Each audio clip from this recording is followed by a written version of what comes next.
नमस्कार, मैं ओमशील और आप देख रहे हैं YBN बिहार झारखंड। मुकेश सहनी वो नाम जो चुनाव से पहले और बिहार विधानसभा चुनाव के दौरान भी काफी चर्चा में रहते हैं। सन ऑफ मल्लाह के नाम से लोग जाना करते हैं उन्हें। लेकिन सबसे बड़ा सवाल यह है कि जो मुकेश सहनी सन ऑफ मल्लाह के नाम से जाने जाते हैं, वो जिस तरीके से टिकट की मांग करते हैं और डिप्टी सीएम पद की मांग करते हैं, कहीं ना कहीं प्रेशर बिल्ड करने की कोशिश और प्रेशर पॉलिटिक्स करने की कोशिश किया जाता है मुकेश सहनी द्वारा, और तेजस्वी यादव पर दबाव बनाने की पुरजोर कोशिश की जाती है। लेकिन जैसे जैसे दिन बीतते हैं, जैसे जैसे समय बीतता है, मुकेश सहनी घोषणा की कर दिया जाता है औपचारिक रूप से तो नहीं, अनौपचारिक रूप से ही कर दिया जाता है कि 15 सीटों पर वो चुनाव लड़ेंगे। अंदर खाने से यही खबर आती है, लेकिन महागठबंधन में सीट शेयरिंग को लेकर औपचारिक घोषणा अभी तक नहीं हुई।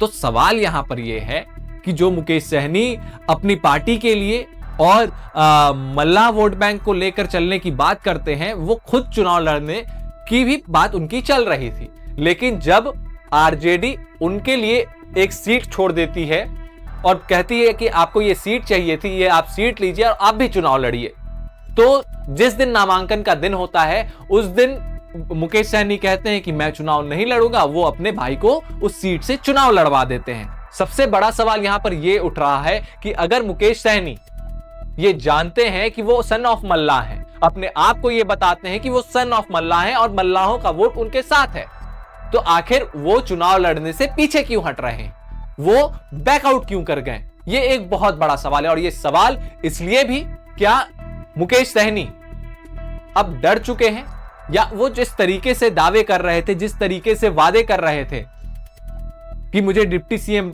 बना दीजिए और इतने सीटें आप मुझे दे दीजिए, उसके बाद फिर हम आपके साथ रहेंगे, कदम से कदम ताल मिलाते चलेंगे, तो क्या अब मुकेश सहनी को यह डर सताने लगा है कि अगर वो चुनाव लड़ते हैं और वो चुनाव जीतते नहीं, तो कहीं उनका जो दबदबा है, या यूं कह ले जो एक वर्चस्व कायम किया है मुकेश सहनी ने तेजस्वी यादव पर प्रेशर बिल्ड करके और कांग्रेस पर प्रेशर बिल्ड करके, क्या वो खत्म होने का डर है?